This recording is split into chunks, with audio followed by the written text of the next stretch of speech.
கர்த்தருடைய பரிசுத்த நாமத்திற்கு ஸ்தோத்திரம். இன்னைக்கு நம்ம யாக்கோபு 4வது அதிகாரம் 10வது வசனத்துடைய செகண்ட் பார்ட்டை தியானிக்க இருக்கிறோம். யாக்கோபு 4:10. ஜெபத்தோடு இந்த செய்திக்குள்ளே கடந்துள்ளோம். இயேசு என்னும் திருநாமத்திற்கு எப்போதுமே மிக சோஸ்திரம். இயேசு என்னும் திருநாமத்திற்கு எப்போதுமே மிக சோஸ்திரம். வானிலும் புவியிலும் மேலான நாமம் வல்லமையால நாமமது. வானிலும் புவியிலும் மேலான நாமம் வல்லமையால நாமமது. துயர் சொல்லி துதித்திடம் நாமமது. துயர் சொல்லி துதித்திடம் நாமமது. இயேசு என்னும் திரு நாமத்திற்கு எப்போதுமே மிக சோஸ்திரம். வேதாளம் பாதாளம் யாவையும் ஜெயித்த வீரமுள்ள திருநாமமது. வேதாளம் பாதாளம் யாவையும் ஜெயித்த வீரமுள்ள திருநாமமது. நாமம் வென்றிடுவோம் அந்த நாமத்திலே. நாமம் வென்றிடுவோம் அந்த நாமத்திலே. இயேசு என்னும் திரு நாமத்திற்கு எப்போதுமே மிக சோஸ்திரம். பாவத்திலே மாலும் பாவியை மீட்க பாரினில் வந்தமை நாமமது. பாவத்திலே மாலும் பாவியை மீட்க பாரினில் வந்தமை நாமமது. பரலோகத்தில் சேர்க்கம் நாமமது. பரலோகத்தில் சேர்க்கம் நாமமது. இயேசு என்னும் திரு நாமத்திற்கு எப்போதுமே மிக சோஸ்திரம். உத்தம பக்தர்கள் போற்றி துதித்திடும் உன்னத தேவானின் நாமமது. உத்தம பக்தர்கள் போற்றி துதித்திடும் உன்னத தேவானின் நாமமது. உலகெங்கும் ஜொலித்திடும் நாமமது. உலகெங்கும் ஜொலித்திடும் நாமமது. இயேசு என்னும் திரு நாமத்திற்கு எப்போதுமே மிக சோஸ்திரம். சஞ்சலம் தவிப்பு சோதனை நேரத்தில் தாங்கி நடத்திடும் நாமமது. சஞ்சலம் தவிப்பு சோதனை நேரத்தில் தாங்கி நடத்திடும் நாமமது. தடை முற்றும் அகற்றிடும் நாமமது. தடை முற்றும் அகற்றிடும் நாமமது. இயேசுவே நாமத்தினால் ஜெபங்கள் பிதாவே, amen. Leela praise Lord. Nagarathnam Ammal praise Lord. Janaki Ammal praise Lord. Arokiyaraj brother praise Lord. Doctor Marikani praise Lord. Kavitha sister praise Lord. கர்த்தர் நல்லவர். இப்ப நம்ம செய்திக்குள்ளே கடந்து செல்கிறோம். யாக்கோபு 4வது அதிகாரம் 10வது வசனத்துல 2 செக்ஷன். ஆண்டவராகிய இயேசு கிறிஸ்து தம்மை தாழ்த்துகிறார். 7 படிகளை காமிச்சு இன்னைக்கு 7 படிகளை பிதாவாகிய தேவன் இயேசு உயர்த்த போயிரு. முக்கியமான ஒரு பாயிண்ட். நாளைக்கு நான் இங்க இருந்து கிளம்ப போறேன். விருந்தினருக்கு 12 மணிக்கு சங்கீதத்தை குறித்து நான் சொல்லுவேன். யார் யார் வரீங்களோ 12 மணிக்கு வரணும். நீங்க கோயிலுக்கு போறேன்னு சொல்லாதீங்க. கோயிலுக்கு போயிட்டு வந்திருப்பீங்க. 12 மணிக்கு நான் செய்தியை கொடுத்துட்டு நான் இங்கிருந்து கிளம்பணும். சரி, செய்திக்குள்ள வருவோம். 2வது அதிகாரம் பிலிப்பியருக்கு வருவோம். முதல் வசனத்தை வாசிக்கிறோம். யாக்கோபு 4வது அதிகாரம் 10வது வசனம். கர்த்தருக்கு முன்பாக தாழ்மைப்படுங்கள். கர்த்தருக்கு முன்பாக தாழ்மைப்படுங்கள், இல்லைன்னா அவர் அடிச்சு தாழ்த்தி விட்டுருவார். உங்களுக்கு நான் பிசாசின் தலை அப்படிங்கிற ஒரு செய்தியை நான் உங்களுக்கு போட்டிருக்கேன். எத்தனை பேர் கேட்டீங்கன்னு தெரியல. அதுல மிக மிக அருமையாக ஆண்டவர் எப்படி பிசாச தனக்கு முன்பாக அவர் தாழ்த்துகிறார். தாகோன்கிற ஒரு கடவுளுடைய ஆலயத்திற்குள்ள ஒரு உடன்படிக்கையை பற்றி கொண்டாந்துறார். 2 ரவுண்ட் ஃபைட். அங்க ஒரு ரவுண்ட் ஃபைட்ல தாகோன் உடன்படிக்கை பெட்டிக்கு முன்னாடி விழுகிறான். 2வது ரவுண்ட்ல தலை தனியா போயிடுச்சு. 2 ரவுண்ட்ல சொல்லி முடிச்சிட்டாரு. 2வது ஒரு தலைய தாழ்த்துக்கிறாரு. அது யாரு? கோலியாத். அதெல்லாம் பார்த்தா பயங்கரமா இருக்கான். எல்லாரும் பயந்து ஓடுகிறாங்க. சவுல் சொல்லுகிறாரு, அப்பா இது உன்னால முடியாது, குட்டி பையன், உனக்கு யுத்தமே தெரியாது. அவன் சின்ன வயசுல இருந்து யுத்தத்துல இருக்கான். ஆனா ஆண்டவர் அவனை கீழே முகம் குப்புற உலா வைக்கிறாரு. தலையற்ற 3வது சவுல் தலையை இருக்க. இந்த 3 தலைகளை குறித்து நான் உங்களுக்கு சாத்தானின் தலை. இப்ப நம்ம பார்க்க போறது யாக்கோபு 4வது அதிகாரம் 10வது வசனம். கர்த்தருக்கு முன்பாக தாழ்மைப்படுங்கள். படலைன்னா தலையெடுத்துருவார். அப்பொழுது அவர் எங்களை உயர்த்துவார். இதற்கு நம்ம தியானித்த காரியம் பிலிப்பியர் எடுத்து பார்த்தோம். பிலிப்பியர்ல 2வது அதிகாரம் 6வது வசனத்திலிருந்து தன்னை தாழ்த்தினதை குறித்து நம்ம பார்த்து இப்ப அங்க நம்ம போக போறது இல்லை. அங்க போனா அங்க உயர்த்துறத நம்ம பார்க்க முடியாது. வாசிப்போமா? உயர்த்துறத 2வது அதிகாரம் 9வது வசனத்துல பார்க்கிறோம். ஆதலால் தேவன் எல்லாவற்றுக்கு மேலாக அவரை உயர்த்தி, எல்லாவற்றுக்கு மேலாக அவரை உயர்த்திங்கிறதுக்கு ஒரு குட்டி கதை. குட்டி கதைனா இதோட குட்டி கதை பார்க்க முடியாது. ஒரு நாஸ்திகன் இருந்தான். அவனுக்கு இயேசுவும் பிடிக்காது, பைபிளும் பிடிக்காது. ஒரு முக்கியமான ஒரு பைபிள் காம்படிஷன்ல அவர்கள் தங்கள் எழுதின புஸ்தகங்களை கொண்டு வந்து அடுக்கி வைக்கிறாங்க. பிடிச்ச புஸ்தகம் எது அவங்களுக்கு ரொம்ப பிடிக்குமோ அதை அடுக்கி வைக்கிறாங்க. எல்லாவற்றுக்கும் மேலாக ஒருத்தர் வந்தார், பைபிளை தூக்கி வச்சிட்டார். பைபிளை தூக்கி வச்ச உடனே அந்த நாஸ்திகனுக்கு கோவம் வந்துருச்சு. என்னையா பைபிளை தூக்கி மேல வைக்கிற? பைபிளை தூக்கி நான் என்ன செய்ய தெரியுதான்ட்டு அதை எடுத்து எல்லா புத்தகத்துக்கு கீழே தூக்கி வச்சிட்டான். உடனே அந்த பைபிள் நேசிக்கிற அந்த மனிதன் பார்க்கிறாரு, எப்போ நான் கூட மேல வச்சது ஒரு கிரீடம் நினைச்சானா இப்ப எல்லா புஸ்தகத்தையும் இதுலயே அது தாங்கிட்டு இருக்குது அப்படின்னு சொல்லி அவருக்கு ஒரே சந்தோஷம். உனக்கு மறுபடியும் கோவம் வந்துருச்சு. என்னடா கீழே வச்சாலும் அதுக்கு ஒரு வியாக்கியானம் சொல்றானுங்க. சரி நடுவில் வைப்போம். இப்ப என்ன சொல்லலாம் பார்ப்போம். நடுவில் வச்ச உடனே பாருங்க ஐயா, எப்படி இயேசு பிறந்த உடனே கிமு கிப்புன்னு 2 டிவைட் ஆச்சோ, உலகமே பாவி பரிசுத்தமான டிவைட் ஆச்சோ, அதுபோல இந்த நடுவில் இந்த பைபிள் வந்த உடனே இந்த பக்கத்துல இருக்கலாம் பாவி, பரிசுத்தமே, அவன் தலை சுத்தி ஓடியே போயிட்டான். இது ஒரு கதை. இன்னைக்கு நம்ம பார்க்கிறது பிலிப்பியர் 2வது அதிகாரம். எப்படி பிதாவாகிய தேவன் நம்முடைய ஆண்டவராகிய இயேசு கிறிஸ்து அவர் உயர்த்தினார். வசனது அப்பொழுது அவர் உங்களை உயர்த்துவார், எல்லாவற்றுக்கும் மேலாக அவர் உயர்த்தி. இயேசுங்கிற ஒருவர் இந்த பூமிக்கு வந்ததுனால இந்த உண்மையில் என்ன நடந்தது அப்படின்னு கேட்டீங்கன்னா, உயர்த்துறார். எப்படி உயர்த்தினார் அப்படின்னு கேட்டீங்கன்னா, அவர் உயர்த்தின ஒரு செக்ஷனை மட்டும் நம்ம பார்க்க போறோம். எத்தனையோ காரியங்கள் இருக்குது, ஆனா ஒரு காரியத்தை மட்டும் நான் உங்களுக்கு காட்ட போறேன். எடுத்துக்கோங்க.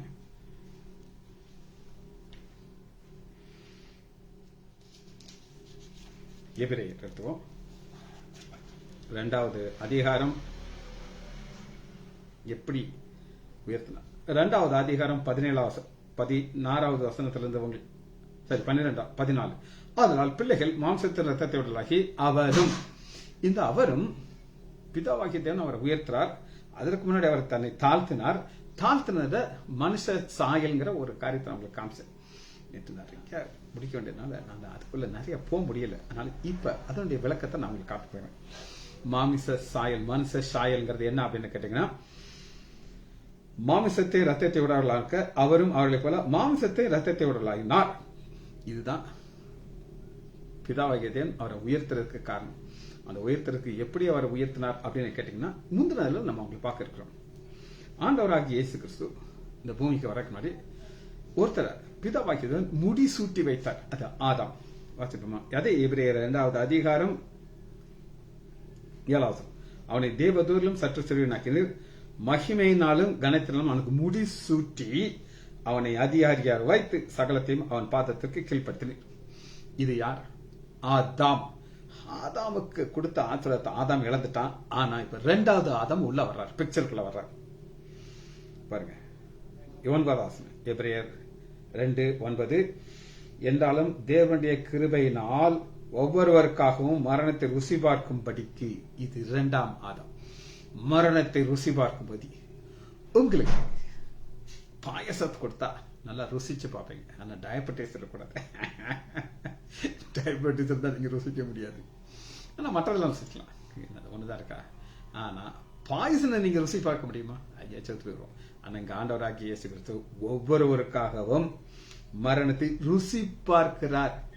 இதத்தான் நம்ம பார்க்கிறோம். எல்லாருக்கும் மேலாக அவர் உயர்த்திய ஃபர்ஸ்ட் ஸ்டெப் மரணத்தை. அடுத்து பாருங்க 9வது வசனம். இயேசு மரணத்தை உத்திகரித்ததன் மகிமையாக முடித்தது.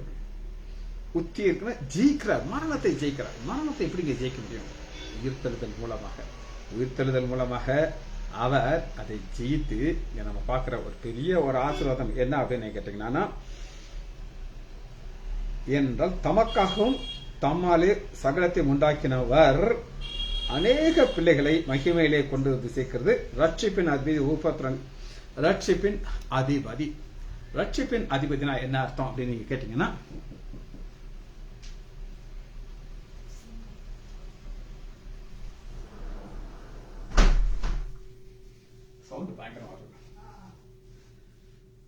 ரட்சிப்பின் அதிபதி அப்படின்னா என்ன அர்த்தம்னா, ஆண்டவராகிய இயேசு கிறிஸ்து கேப்டன் ஆஃப் சால்வேஷன். இங்கிலீஷ்ல ரொம்ப அருமையா இருக்கும். கேப்டன் ஆஃப் சால்வேஷன் அப்படின்னா என்ன அர்த்தம் அப்படின்னு கேட்டீங்கன்னா, அவர் ஒரு கப்பல் ஓட்டுறார். அந்த கப்பல்ல இருக்கிற அதிபதியாகிய நம்முடைய ஆண்டவராகிய இயேசு கிறிஸ்து போக வேண்டிய ஒரு பாதையை பார்க்கிறோம். அது என்னன்னா, உபத்திரவத்தினாலே பூர்ணப்படுத்துகிறது. அந்த பூர்ணப்படுத்துகிறத நம்ம இங்க பார்க்கிறோம். அவர் எல்லாவற்றுக்கும் மேலாக உயர்த்தி. இதனால ஆண்டவராகிய இயேசு கிறிஸ்து இந்த பூமிக்கு வரும்போது என்ன செய்யப்பட்டார் அப்படின்னு கேட்டீங்கன்னா, எபிரேயர் 2வது அதிகாரம் 10வது, அவர் தாமே சோதிக்கப்பட்டு பாடுபட்டதினாலே, சோதிக்கப்படுறவர்களுக்கு உதவி செய்ய வளர்க்கிறார். சோதிக்கப்பட்டு பாடுபடுறதுக்கு வளர்க்கிறார். இப்ப எனக்கு ஒரு பிரச்சனை இருக்கு, ஜே.எம். ஸ்டாலினுக்கு ஒரு பிரச்சனை இருக்கு. என் பிரச்சனை வேற, அவர் பிரச்சனை வேற. ஆனா எனக்கு என்னெல்லாம் பிரச்சனை இருந்துச்சோ அந்த பாதையில் அவர் போயிருக்கிறார். அப்படி போனனால அவருக்கு தெரியும் எனக்கு என்ன பிரச்சனை இருக்கு அப்படின்னு சொல்லி இந்த சோதனையில கொண்டு போறதற்கு அவர் வல்லவையா இருக்கிறார். முதல் அவர்கிட்ட என்ன இல்லை அப்படின்னு கேட்டீங்கன்னா, பணம் இல்லை, எல்லாமே இரவல். அவர் வயது வர்றதுக்கு முன்னாடியே அவருடைய தகப்பனார் இறந்துட்டார். வேதத்துல நம்ம அவரை பத்தி ஒரு இடத்துல பார்க்கலாம். சின்ன பையனா இருக்கும்போது எருசலேமுக்கு போறாங்க, திரும்ப வரும்போது இயேசு காணும். அந்த நேரத்துல தான் இது எதற்காக நம்ம பார்க்கிறோம் அப்படின்னு கேட்டீங்கன்னா, இன்னைக்கு பிதாவாகிய தேவன் அவரை உயர்த்தின எப்படி உயர்த்தினார் அப்படின்னு நீங்க கேட்டீங்கன்னா, இப்போ உங்க சொத்து எவ்வளவு இருக்குன்னு உங்களுக்கு தெரியும். ஏன் சொத்து எவ்வளவு இருக்குன்னு நீங்க ஆடிட்டர் கிட்ட கரெக்டா புள்ளி வரும் சொல்லிடுவார். இவ்வளவுதான் இருக்கு, இதுக்கு மேல ஒன்றும் கிடையாதுட்டு. நான் அமெரிக்கா போயிருக்கேன்னா அது எந்த திசையில இருக்குன்னு தெரியாது. என்னுடைய சொத்து லிமிட்டட்.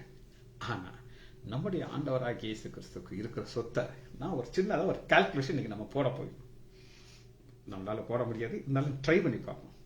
விருதுநகர் மட்டும் எடுத்துக்கோங்க. விருதுநகர் எத்தனை தேவாலயம் இருக்கு அப்படின்னு நீங்க கேட்டீங்கன்னா, மதுரை ரோட்ல சிஎஸ்ஐ சர்ச் பெரிய சர்ச், சரியா? அது ஒண்ணு. அது இந்த எக்ஸ்டென்ஷன்ல பின்னாடி ஒரு சொத்தையும் சேர்த்து வாங்கியிருக்காங்க. அதே குறித்து உங்களுக்கு நான் கட்டாயம் சொல்லணும். ஏன்னா உங்களுக்கு எல்லாருக்கும் தெரியும் நம்ம ஆண்டவர் யார் அப்படின்னு கேட்டு. பக்கத்துல வேறொரு மதத்தை சேர்ந்த ஒருத்தங்க அதை வச்சிருக்காங்க. மஜ்ரா கோட்ஸ் அவங்க அந்த இடத்த வாங்கினாங்க.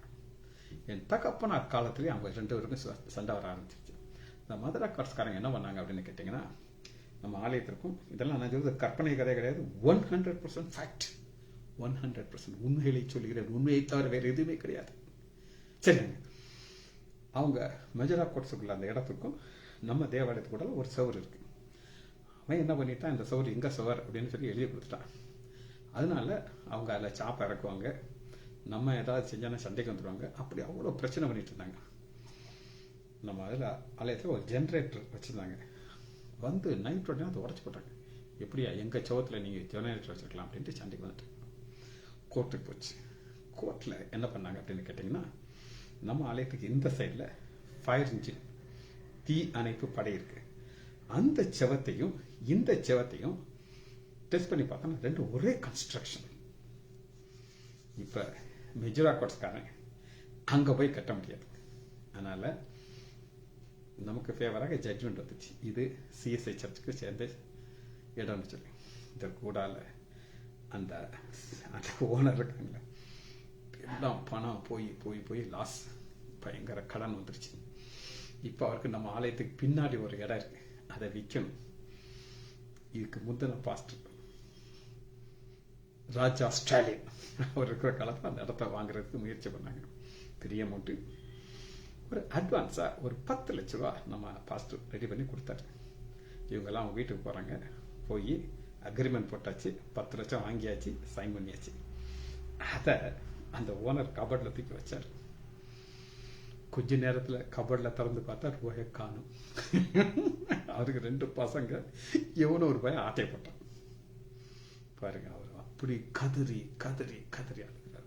நான் இதை வச்சு எவ்வளவோ பிளான் பண்ணினே எல்லாம் போச்சு அப்படின்னு சொல்லி கொஞ்ச நேரம் நம்முடைய ஆலயத்துக்கு சொந்தமாக மாறிடுச்சு. இது ஒரு சின்ன கொசுறு. சரி, அதை விட்டுருங்க. அதுக்கு நம்ம இதுக்கே ஒரு 1.25 கோடி கிட்ட ரீசெண்டாக வாங்கியிருக்கேன். அப்போ நம்ம ஆலயத்துக்கு என்ன ரேட் இருக்கு சொல்லுங்க. இதுக்கு ஒரு ஸ்கூல் இருக்கு, நம்ம ஆலயத்துக்கு அந்த ஸ்கூல் உள்ள பாஸ்டர் வீடு. சரி, அதை விடுங்க. சிஎஸ்ஐ சர்ச்சை விட்டுருங்க, கத்தோலிக்க சர்ச் ஒரு 3-4 இடத்துல இருக்கு. எனக்கு தெரியும், அது வேற கூட இருக்கலாம். முனிசிபாலிட்டிக்கு முன்னாடி ஒரு பெரிய ஒரு ஆலயம் இருக்கு. அதுக்கு பார்த்தீங்கன்னா அவ்வளவு வேக்கன்ட் சைட்டு என்னதுமோ அங்கே இருக்கு. அது ஏரியா ஸ்கொயர் ஃபீட் போட்டு பாருங்க என்ன ரேட்டு. இந்த கௌசியமாக நதி பக்கத்தில் ஒரு பெரிய ஒரு கத்தோலிக்க சர்ச். அதை விடுங்க. நம்ம மல்லாங்கனர் ரோட்ல நீங்க ஸ்டார்டிங்ல எடுத்துக்கோங்க. மல்லாங்கனர் ஸ்டார்டிங் ரோட்ல ஆரம்பத்தில் ஃபர்ஸ்ட் என்ன இருக்கு அப்படின்னு கேட்டீங்கன்னா 7th டே ஸ்கூல். அது ஆண்டோடைய குரூப். நீங்க அந்த நாளெல்லாம் விட்டுருங்க. யாருக்கு சொந்தம்? என் ஆண்டவராக இயேசு கிறிஸ்து. அப்படியே வரிசையா போங்க. கடைசியில் சிஎஸ்ஐ சர்ச் உட்கார்ந்துட்டு இருக்கு. இது கூட அத்தனை சர்ச். உள்ள போனீங்கன்னா எத்தனையோ ஆலயங்கள் இருக்கு.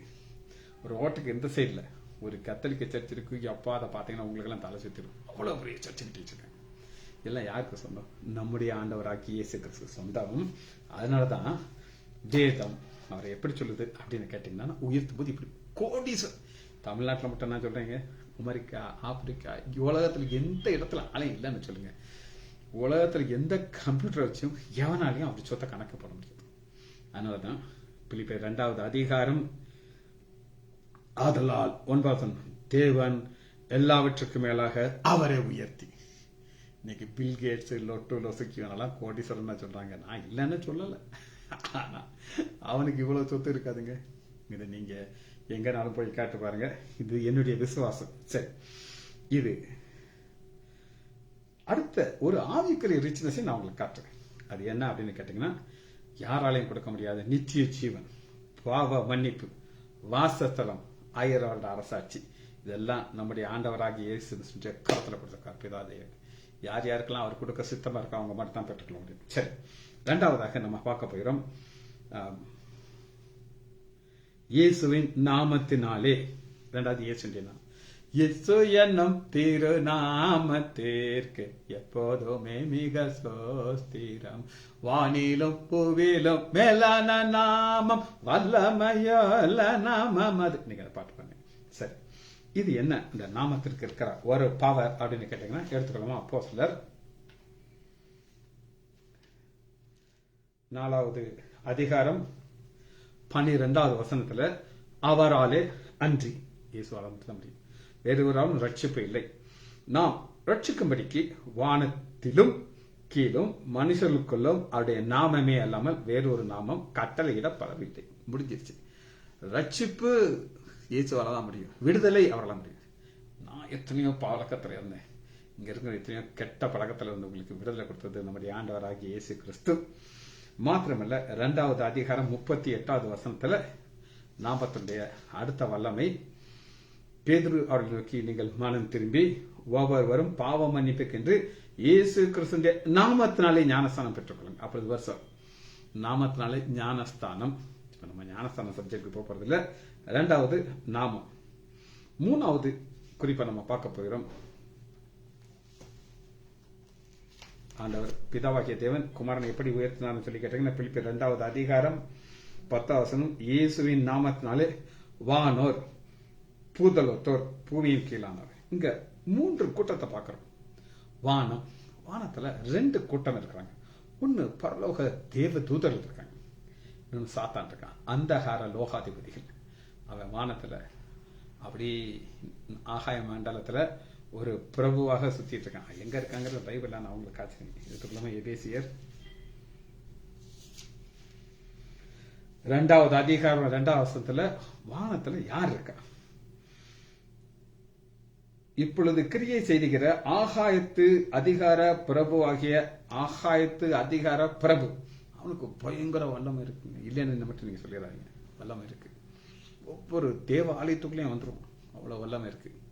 ஒரு பாஸ்டர் தன்னுடைய சாட்சியை சொல்லுகிறார். அவர் ஒரு பிரசங்கத்தை ஆரம்பிச்ச உடனே அவருடைய மன கண்கள் திறக்குது. உண்மையா பொய்யா நினைத்து அவர் சொன்னார். அப்ப பாத்தீங்கன்னா, இந்த சர்க்கஸ்ல எப்படி இந்த காலை தொங்க விட்டுட்டு அப்படியே ஆடிக்கிட்டே இருப்பாங்களோ, இவர் கண்களுக்கு முன்னாடி ஒவ்வொரு 20-30 இடத்துல சாத்தான் அப்படியே ஆடிக்கிட்டே இருக்கானா. அவன் ஆட ஆட அதுக்கு கீழே இருக்கலாம் அப்படி தூங்குறாங்கண்ணா. அது லோடோ லோடோ நான் தாளாட்டுற மாதிரி அவன் மேல இருந்து ஆட்டிக்கிட்டே இருக்கானா. இவர் பண்ற பிரசங்கம் எதுவுமே மண்டையில ஏறாது. தூக்கம் தூக்கம் தூக்கம். இவர் அந்நிய பாஷையில் ஒரு 5 நிமிஷம் பிரசங்கத்தை நிப்பாட்டிட்டு அதை கட்டி ஜெபிச்சாராம். ஓடியே போயிட்டான். எல்லாரும் எதிர்த்து, என்ன பாஸ்டர் ஜாம் பண்ற, பிரசங்கம் பண்றவரு ஜாம் பண்ணிட்டு இருக்காரு. அவருக்கு தான் தெரியும் பிரச்சனை. இயேசுடைய நாமத்தில் அத்தனையும் ஓடி போச்சு. அப்ப இது நம்ம 3 லெவல்ல இங்க நம்ம பார்க்கறது என்னன்னா, வானத்துல இருக்கிற ஒரு கூட்டம். 2வது பூதளத்தோர். பூதளத்தோர் பூமியில சாத்தான் பல கிரியைகள் செய்து கொண்டிருப்பான். அவன் செய்கிற ஒவ்வொரு கிரியையிலும் அழிக்கிறதுக்கு ஆண்டுடைய நாமத்திற்கு ஒரு வல்லமை இருக்கு. இயேசுங்கிற ஒரு நாமத்துல அடிச்சு ஓடியே போயிருப்பான். ஒருத்தர் பல வருஷங்களுக்கு முன்னாடி ஜானகி அம்மாவுக்கு தெரியும். முந்தி வியாழக்கிழமை பிரேயர் நாங்க ஹாஸ்பிட்டல் வைப்போம். அப்ப ஒரு முஸ்லீம் ஒருத்தர் வந்து அவருடைய மனைவியும் கூப்பிட்டு அதுக்கு பிசாசு பிடிச்சிருந்துச்சு. இனி அப்பா அப்படின்னு கூப்பிடுவார். அப்பா கூப்பிடுவார். அந்த மனைவிக்கு ஜெபிக்கிறோம். நாங்கள் எல்லாம் சேர்த்து ஜெபம் பண்றோம். இயேசுடைய நாமத்தில் அப்பாலே போனா அந்த பொண்ணு என்ன அழகா பேசினேன். நாளைக்கு போறேனே, இன்னைக்கு இருக்கிறேனே அப்படின்னு. இயேசுடைய நாமத்தை சொல்ல நான் தான் சொல்ல மாட்டேனே அப்படின்ட்டு. ஆனா கொஞ்ச நேரத்துல பாத்தீங்கன்னா ஜானகம்மா சொல்லுது. அப்ப பின்னாடி பிரேயர் ஹால் இருக்கும், ஒரு சின்ன மோட்டார் இருக்கும். அந்த இருக்குது அங்க போய் அந்த அம்மா அப்படி ஒரு தூக்கம் தூங்கிச்சான். கணவன் என்ற காலையில சொல்றாரு, சார் நேத்து மாதிரி என் மனைவி தூங்கி நான் பார்க்கல சார். இங்க நடப்பா அங்க நடப்பா, என்னை கடிச்சு வச்சுடா, இது நம்ம செய்வா சார். அந்த பிரேயர் ஹாலுக்குள்ள போனா சார், நான் வெளியில உட்காந்து பார்த்துக்கிட்டு இருக்கேன். அப்படி ஒரு நிம்மதியான தூக்கத்தை அவ தூங்கின. காரணம் நாங்க கிடையாது. ஆண்டோடைய நாமத்துல யார் இருக்கானா, வானோர் பூதளத்தோர் பூமிக்கு கீழானவர்களுடைய முழங்கால் யாவும். பூமிக்கு கீழானவர்கள் யார் அப்படின்னு கேட்டீங்கன்னா வாசிப்போம். பூமிக்கு கீழானவரை குறித்து நம்ம ஒரு வசனத்தை நான் உங்களுக்கு காட்டுறேன். 1 பேதுரு எடுத்துக்கொள்ளுங்க. 3வது அதிகாரம் 19வது வசனம். அவர் அந்த ஆவியினாலே போய் காவலுள்ள ஆவிக்கு பிரசங்கித்தார். ஏறினார் என்பதனால அவர் இறங்கினார் என்று உங்களுக்கு தெரியும். எங்க இருக்கு இந்த வசனம்? திரேசர் எடுத்துக்கொள்வோம். ஏறினார் என்பதனாலே அவர் இறங்கினார். எங்க இறங்கினார்? பூமியின் பாதாளத்திற்கு இறங்கினார். எபேசியர் 4வது அதிகாரம் 8வது வசனம். ஆதலால் அவர் உன்னதத்திற்கு ஏறி சிறைப்பட்டவர்களை சிறையாக்கி மனுஷனுக்கு வரங்களை அளித்தார் என்று சொல்லி இருக்க சங்கீதத்தில் இருக்கு. ஏறினார் அவர் பூமியின் தாழ்விடங்களை இறங்கினார்கள். அவர் இறங்கி தன்னுடைய வல்லமை, நான் தான் மேசியா, நான் வந்துட்டேன்னு சொல்லி டிக்ளேர் பண்ணிட்டார். சரி, அடுத்து பாருங்க, இந்த சாத்தானுடைய வல்லமையில அவர் ஃபைனலா எப்படி அதை முடிக்கிறார், கதையை முடிக்கிறார் அப்படின்னு கேட்டீங்கன்னா, வெளிப்படுத்துதல் 20வது அதிகாரம் 10வது வசனம். வெளிப்படுத்துதல் 20:10 முடிஞ்சிருச்சு அதோட. மேலும் அவர்களை மோசம் போக்கின பிசாசான வன் மிருகம் கள்ளத்தி கிருஷ்ணமா இருக்கிற அக்னி கண்டமல்ல கடலில் தள்ளப்பட்டார்கள். இதோட என்ன செஞ்சிட்டாரு? அவருடைய பவர்ல இயேசுடைய நாமத்தை நிலை செஞ்சு முடிச்சிட்டாரு. அடுத்து நம்ம பார்க்க போறோம், முழங்கால் யாவும் முடங்கும். இந்த முழங்கால் முடங்கிறது ரொம்ப ரொம்ப முக்கியமான கான்செப்ட். எனக்கு ஜெபம் பண்ணும்போது முழங்கால் போட்டு ஜெபம் பண்ணதான் பெரிய ஒரு ஆசை. ஆனா ஏசாயா 45வது அதிகாரம் 23வது வசனம். 45:23. முழங்கால் யாவும் எனக்கு முன்பாக முடங்கும். முடிச்சிட்டார். நாவு யாவும் என்னை முன்னிட்டு ஆணையிடும் என்று நான் என்னை கொண்டு ஆணையிட்டிருக்கிறேன். இது யார்? முந்தின வசனத்தை நீங்க வாசிங்கன்னா, பூமியின் எல்கை எங்கும் என்னை நோக்கி பாருங்கள், அப்பொழுது ரட்சிக்கப்படுவீர்கள். நானே தேவன், எனக்கு அப்பொழுது ரட்சிக்கப்படுவீர்கள். இந்த ரட்சிப்பு எதற்குள்ள இருக்கு அப்படின்னு நான் காமிச்சேன்னா, அப்போஸ்தலர்ல இயேசுடைய நாமத்திற்குள்ள இருக்கு. இயேசுடைய நாமத்திற்குள்ள நீங்க உங்க முழங்கால் முடங்கணும். முழங்கால் முடங்கலைன்னா ஒரு நாள் அதை முடக்கி வச்சிருவார். சரி, அடுத்த இதனுடைய செக்ஷன்ல என்ன, எப்படி பிதாவாகிய தேவன் இயேசு கிறிஸ்துவை உயர்த்துகிறார் அப்படின்னு நீங்க கேட்டீங்கன்னா, வாசிப்போமா? பிலிப்பியர் 2வது அதிகாரம் 11வது வசனம். பிதாவாகிய தேவனுக்கு மகிமையாகவும். பிதாவாகிய தேவனுக்கு மகிமை. இப்ப இயேசு கிறிஸ்து உயர்த்தினது எதற்கான? பிதாவாகிய தேவனுக்கு அவர் மகிமையை கொடுத்து கொண்டே இருந்தார்.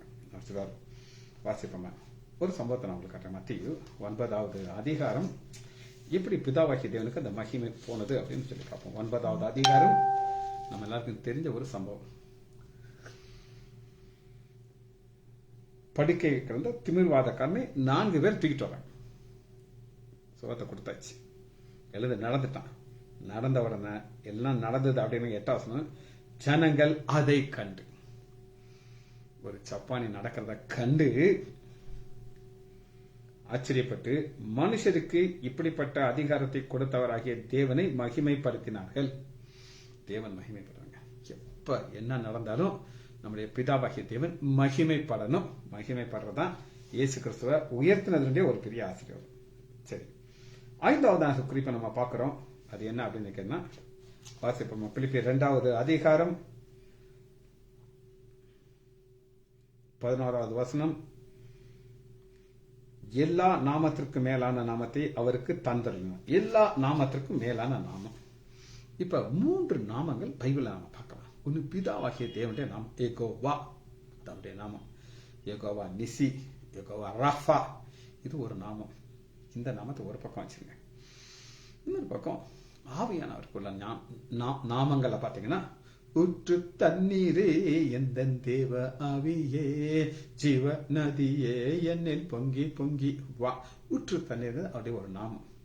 அப்படி பல நாமங்கள் பரிசுத்த ஆவியானவருக்கு இருக்கு. தேற்றவாளன் அப்படி நாமம். சந்தேகம் இல்லை. இந்த 2 நாமத்தை இங்க வச்சுக்கோங்க. இப்ப இயேசுங்கிற நாமம் இந்த 2 நாமத்தோட மேல தூக்கிச்சு. நம்ப முடியுங்க? நம்பணும். நான் சொல்லல, ஏன் வேதம் சொல்லுது? வாசிப்போமா? பிலிப்பியர் 2வது அதிகாரம் 11வது வசனம். எல்லா நாமத்திற்கும் மேலான, இங்க 2 வகையில் நீங்க எடுத்துக்கலாம். ஒன்று மனுஷருடைய நாமத்தை எடுத்துக்கலாம். முந்தி ஜெயலலிதா அம்மா இருந்தாங்க, அதற்கு முன்னாடி எம்ஜி ராமச்சந்திரன் இருந்தாங்க, அதற்கு முன்னாடி பிரதம மந்திரி இந்திரா காந்தி அம்மையார். பார்த்தா எல்லாம் ஓடியே போயிடுவாங்க. இப்ப எல்லாம் ஓடி போயிடுச்சு. அந்த நாமத்தெல்லாம் விட்டுருங்க. இப்ப 2 நாமத்தை நான் சொன்னேன். பிதாவாகிய தேவனுடைய நாமம், பரிசுத்தாவினுடைய நாமம். எல்லா நாமத்திற்கும் மேலான நாமத்தை அவருக்கு தந்தருளினார். ஏன் தந்தருளினார் அப்படின்னு கேட்டீங்கன்னா, அவர் தன்னை தாழ்த்தினார். நீ தாழ்த்திருப்ப, என்னை எப்படி நீ தாழ்த்தின? அதனால நான் சரி உனக்கு ஒரு ஸ்பெஷல் கொடுக்குறேன். ஏன் நாமத்தை விட பெரிய நாமத்தை, உனக்கு மேலான நாமத்தை பிதாவாகிய தேவன் அதை கொடுக்கிறார். அடுத்து என்ன ஒரு உயர்த்துறதுல நம்ம பார்க்கிறோம் அப்படின்னு கேட்டீங்கன்னா, 16வது வசனம். இயேசு கிறிஸ்து கர்த்தர் என்று நாவுகள் யாவும் இருக்கும். இயேசு கிறிஸ்து கர்த்தர் அப்படின்னா இயேசு கிறிஸ்து கடவுள். இதான் யெகோவா சாட்சி. இதை நம்ப மாட்டாங்க. நமக்கு என்ன நம்ப மாட்டாங்க, நமக்கு பிரச்சனை இல்லை. ஒரு கூட்டத்தை நம்ப மாட்டாங்க. ஆனா நமக்கு தெரியும் அவர் தான் கர்த்தர். இது எப்படி நீங்க பார்க்கலாம் அப்படின்னு கேட்டீங்கன்னா, எடுத்துக்கொள்ளணுமா? யோவான் 21வது அதிகாரம் 7வது வசனம். 21:7. இப்ப மீன் பிடிக்க ஒரு கூட்டம் போயிடுச்சு. இவங்க பார்த்தானுங்க, நம்ம இயேசு செத்து போயிட்டார், அவ்வளவுதான், நமக்கு சொல்லி முடிஞ்சிருச்சு, நம்ம திரும்பவும் பழைய தொழிலுக்கு தான் போய் ஆகணும்ட்டு பேதுரு ஆரம்பிக்கிறார். நான் மீன் பிடிக்க போகிறேன், யாரும் வரேன்ட்டு ஒரு கூட்டம் பின்னாடியே போயிடுச்சு. மீன் பிடிக்க போயாச்சா? இப்ப அங்க அவரை பார்க்கிறாரு, அடையாளம் கண்டுகிட்டார். அடையாளம் கண்டுபிடிச்ச உடனே என்ன சொல்லுகிறாரு அப்படின்னு கேட்டீங்கன்னா, 7வது. ஆதலால் இயேசுக்கு அன்பாயிருந்த சீஷன் யோவான் பேதுருவை பார்த்து அவர் கர்த்தர் என்றார். அவனுடைய மார்பில் யோவானுக்கு ஏமாற்ற முடியல. பேதுரு பிசி, மீன் பிடிக்கிறத ஒன்றும் கிடைக்கல. இன்னும் ட்ரை பண்ண, இன்னும் கொஞ்சம் இல்லசா போடு, எப்படியா சிக்கிதான், ஒன்றும் கிடைக்கல. ஆனா இங்க என்ன செஞ்சிட்டாரு? கர்த்தர் அப்படின்னு அறிக்கை செய்தார். அதுக்கு முன்னாடி பாத்தீங்கன்னா 20வது அதிகாரம் 28 ஸ்தோமா அவருக்கு பிரதியுத்தரமா, என் ஆண்டவரே, என் தேவனே. இதெல்லாம் நாவுகள் அறிக்கை செய்யணும். கர்த்தர் என்று அறிக்கை செய்யணும். செஞ்சிச்சா? யார் செஞ்சிச்சு? அடுத்து அறிக்கை பண்ணும்படிக்கு. அறிக்கை பண்றதுன்னா என்ன அர்த்தம் அப்படின்னு கேட்டீங்கன்னா, அறிக்கை பண்ணும்படிக்கு. அப்போஸ்தலர் 26வது அதிகாரம் 11வது வசனம். அப்போஸ்தலர் 26:11.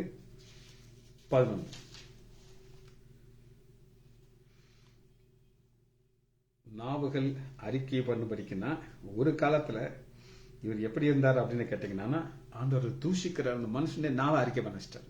அதான் அதுங்க நம்ம எல்லாம் ஒரு சிலர் எல்லாரும் கிடையாது. பிரவி கிறிஸ்தவர்கள் ஜெயன் ஸ்டாலின் இருக்காரு. அவரு அவங்க அம்மா எல்லாம் பெந்தெகோஸ்து சபைக்கு போறவங்க. அவர் இயேசு ஏற்றுக்கிட்ட ஒரு பெரிய காரியம் கிடையாது. ஆனா யாரு சபையை தூஷித்தாரோ அப்பத்தில் 26வது அதிகாரம் 11வது வசனம், சகல ஜெப ஆலயங்களிலும் நான் அவர்களை அநேக தரம் தண்டித்து தேவ தூஷணம் சொல்ல கட்டாயது அவர்கள் மேல் மூர்க்க வெறி கொண்டவனாய் அந்நிய பட்டணம் வரை அவர்களை துன்பப்படுத்தினேன். இப்படி செய்த மனுஷன் தான் இயேசு தான் கடவுள் அப்படின்னு சொல்லி பாதத்தில் விழுந்தார். எப்படி அதை விழுந்தார் அப்படிங்கறது நீங்க கேட்டீங்கன்னா 1 தீமோத்தேயு எடுத்துக்கொள்வோம். 1வது அதிகாரம் அறிக்கை செய்றார். எப்படி அறிக்கை செய்றார் அப்படின்னு கேட்டாங்க 1 தீமோத்தேயு 1வது அதிகாரம் 12வது வசனம். தன்னை பார்க்கிறார், ஆண்டவர் கொடுத்த ஊழியத்தை பார்க்கிறார். என்னை பலப்படுத்துகிற நம்முடைய கர்த்தராகிய இயேசு கிறிஸ்து. இவனாலும் தூஷிச்ச மனுஷன் இப்ப சொல்றாரு, என்னை பலப்படுத்துறது அவர்தான். ஐயா நான் ஒண்ணுமே இல்லை, குப்பை தூசி அப்படிங்கிறாரு. என்னை உண்மையுள்ளவன் என்று எண்ணி இந்த ஊழியத்துக்கு உண்மையுள்ளவன் என்று எண்ணி. ஆண்டவருக்கு உங்க மேல ஒரு நம்பிக்கை வரணும், பரலோகத்துக்கு உங்க மேல ஒரு நம்பிக்கை வரணும். முடிக்கிறதுக்கு முன்னாடி ஒரு வார்த்தையை சொல்லிட்டு தான் முடிக்க போகிறேன். நாளைக்கு நான் அங்கிருந்து கிளம்பணும். சங்கீதத்தை 12 மணிக்கு உங்களுக்கு நான் சொல்லிக் கொடுக்க போயிடுறேன். 12 மணிக்கு நீங்க ரெடியா வந்துருங்க. ஏன்னா என்னைய உண்மை உள்ளவன்னு சொல்லி இருக்காருங்க. நான் நோட்ஸ் எல்லாம் அங்க கொண்டு வந்தாச்சு, எழுதிக்கிட்டே இருக்கிறேன். திங்கக்கிழமைக்குள்ள செய்தி எழுதி முடிச்சுட்டேன். ஏன் ஓட்டத்தை ஓடிக்கிட்டே இருக்கேன்? காரணம் என்ன? அவர் என்னை உண்மை உள்ளன்றி அவரை சோஸ்தரிக்கிறேன். 13 முன்னே நான் தூஷிக்கிறோம், நானும் பவுடு எல்லாமே ஒண்ணுதான். கொடுமை செய்கிறவனும் துன்பப்படுத்துறவனும் அப்படி இருந்தும் நான் அறியாமல் அவிசுவாசத்துல அப்படி செய்தனால இறக்கம் பெற்றேன். நம்முடைய கர்த்தருடைய கிருபை இயேசு கிறிஸ்து மேல விசுவாசத்தோடும் பூர்வம் போயிட்டே இருக்கணும். அப்படி பூர்வம் பெருகிட்டே இருக்கணும் சொல்லி கடைசியாக அதை எப்படி முடிக்கிறோம்னா, எல்லா நாமத்திற்கும் மேலான நாமம் அந்த நாமத்துக்குள்ள இருக்கிற ஒரு ரகசியத்தை மட்டும் நான் சொல்லி முடிக்க போயிடும். இயேசுங்கிற நாமத்துக்குள்ள என்ன இருக்குது அப்படின்னு நீங்க கேட்டீங்கன்னா, நாமத்திற்குள்ள என்ன இருக்கு? மத்திய 1வது அதிகாரம் 21வது வசனம், அவள் ஒரு குமாரனை பெறுவாள், அவருக்கு இயேசு என்று பேர். ஏனென்றால் அவர் தம்முடைய ஜனங்களின் பாவங்களை நீக்கி ரட்சிப்பார்ங்கிற காரியத்தை பவுல் இங்க விளக்குறார். மேலானது 1 தீமோத்தேயு 2வது அதிகாரம் 15வது வசனம், பாவிகளை ரட்சிக்க கிறிஸ்து இயேசு உலகத்தில் நாமத்துக்குள்ள இருக்கிறதே இதான் வந்தார். வார்த்தை உண்மையும் எல்லா உண்மையும் அங்கீகரிக்கிறதா என்ன அர்த்தம் கேட்டீங்கன்னா, நீங்க ஒரு சிலர் மன்னிக்கலாம், மன்னிச்சிட்டப்பா போப்பா அப்படின்ட்டு. ஆனா உங்கள் யாருடைய பாவத்தை நீங்க மன்னிக்க முடியாது. அவருடைய பிரதான பாவி நான் தான். ஜெபிச்சு முடிப்போமா? மகா இரக்கமாம் கருவேமல்ல பிதாவே, துதிக்கிறேன் ஐயா. நன்றி நன்றி நன்றி. நீர் எங்களுக்கு கொடுத்திருக்கிற கிருபைகளுக்காக நன்றி. எங்கள் ஆண்டவராகிய இயேசு கிறிஸ்து தன்னை 7 படிகளிலே தாழ்த்தினார். நீர் 7 படிகளே அவரை உயர்த்தினதுக்காக நன்றி. இப்பொழுது நாங்கள் இந்த சத்தியத்தை அறிந்து கொண்டதற்கு நன்றி. இன்னும் நாங்கள் எங்களை தாழ்த்த உதவி செய்யுங்க ஐயா. பிள்ளைகள் ஒவ்வொருவரையும் என் ஆண்டவராகிய இயேசு கிறிஸ்துவின் நாமத்தினாலே ஆசீர்வதிக்கிறேன். இயேசுவின் நாமத்தினாலே ஜெபங்கள் பிதாவே. ஆமேன் ஆமேன் ஆம்.